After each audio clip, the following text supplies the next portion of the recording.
বিসর্জনের সময় সাউন্ডটা খুব বেশি মাত্রায় হয়ে থাকে। এটাকে নিয়ন্ত্রণ করার লক্ষ্যে কিন্তু এই সাউন্ড লিমিটারটা আমরা ব্যবহার করতে বললাম। 2 নম্বর যে ব্যাপারটা হচ্ছে, বিসর্জন করার পরেও দেখা যায় অনেকগুলো ম্যাটেরিয়ালস, যে ম্যাটেরিয়ালস ইউজ করলে পর জলে পলিউশন বাড়বে। Plaster of Paris, I think Bishal was telling about that.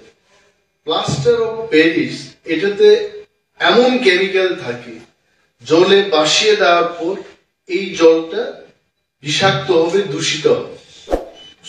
সমস্ত ক্লাবের যারা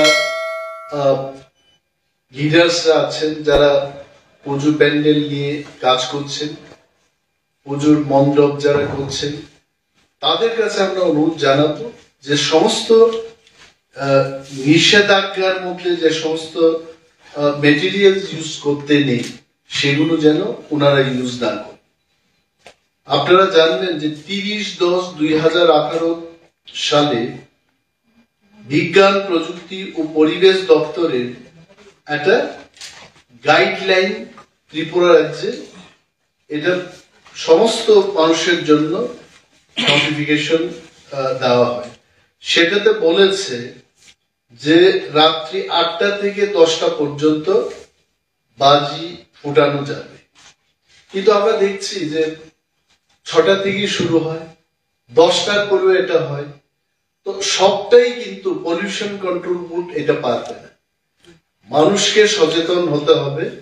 and all of us sitting here, আমরা কিন্তু সমস্ত নাগরিকদের কাছে এই অনুরোধটা রাখবো যে যা যা পলিউশন কন্ট্রোল বোর্ড আমরা ডিসপ্লের মাধ্যমে দেখাচ্ছি, এইগুলো যেন মেনে আমরা চলি, তবেই পলিউশন মুক্ত একটা পরিবেশ আমরা পাবো। তো এটা আমাদের অনুরোধ থাকবে। আরেকটা থাকবে, যেমন এই যে প্লাস্টিক ম্যাটেরিয়ালস 100 মাইক্রনের বেশি আমরা ব্যবহার করব, ফ্লেক্স। তো সেই ক্ষেত্রে দেখা যায় এই গাইডলাইনটা অনেক মানা হচ্ছে না। তো আমার অফিসে বসে আজকে আমরা আলোচনা করেছি, DM and SP both of them they are very serious, এবং অনেক ক্ষেত্রে আমরা রেড করব, এবারও করব। যারা এই সমস্ত গাইডলাইন মানছেন না, তাদের কাছে অনুরোধ থাকবে যে এই রেডের মধ্যে আপনারা আসবেন, কারণ আমরা রেড করবো, কিন্তু এটা আমাদের স্বার্থে নয়। It is not for me, for mister Murti or for mister doctor Bishal, it is for the people. তো পলিউশন কন্ট্রোল বোর্ডের দিকে অনেক সময় আমরা আঙ্গুল তুলতে দেখি যে দূষণ পর্ষদ নিয়ন্ত্রণ কিছু করছে না। We are trying our best. আমাদের পলিউশন কন্ট্রোল বোর্ডটা হচ্ছে অ্যাডভাইজারি একটা ডিপার্টমেন্ট। আমরা জনগণের কাছে সাজেশনটা দিতে পারি, গাইডলাইনটা কি সেটা বলতে পারি। সো ক্লাব লিডার্সদের সাথে আমরা মিটিং করেছি, মিটিং এ এটা সিদ্ধান্ত হয়েছে যে এবার সাউন্ড লিমিটার ইউজ করা হবে, তাতে এই সাউন্ড পলিউশন বা নয়েজ পলিউশন এটা কমছে কিনা এটা আপনারাও দেখবেন। সো জনগণের সহযোগিতা ছাড়া, ক্লাবের সহযোগিতা ছাড়া এগুলো হবে না। আগেকার মতো এবারও আমি জিজ্ঞেস করেছি যে ইকো ফ্রেন্ডলি কোন কোন ক্লাবগুলো এই গাইডলাইন মেনে পুরস্কৃত হয়েছেন, তাদের সম্পর্কে আমাদের বলতে হবে। এবং এইবারও একটা টিম যাবে, সার্ভে করবে, যে সমস্ত ক্লাবগুলো দূষণ পর্ষদের গাইডলাইন মেনে পূজা করবেন তাদেরকে আবার এবারও I think it is through আইসিএ department, আইসিএ ডিপার্টমেন্টের মাধ্যমে তাদের পুরস্কৃত করা হবে।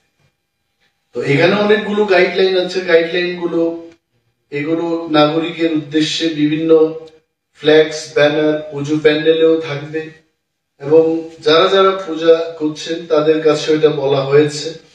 বিশেষভাবে আমাদের এই সমস্ত গাইডলাইন মানতে হবে।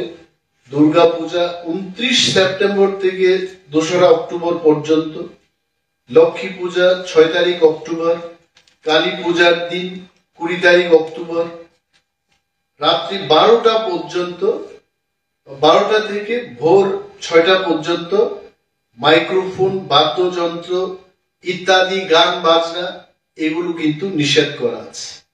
তো এগুলো সবার নজরে আনার জন্য আজকে আমরা সাংবাদিক সম্মেলন করে রাজ্যের মানুষকে এই মেসেজগুলো আমরা দিচ্ছি। ধন্যবাদ। সাউন্ড লিমিটার এটা কত ইয়ে পর্যন্ত decibel? You tell Sashi what is the decibel? 75 decibel. So 75 decibel অবধি এটা চলবে, তারপরে কিন্তু বাড়ালেও এটা আর হবে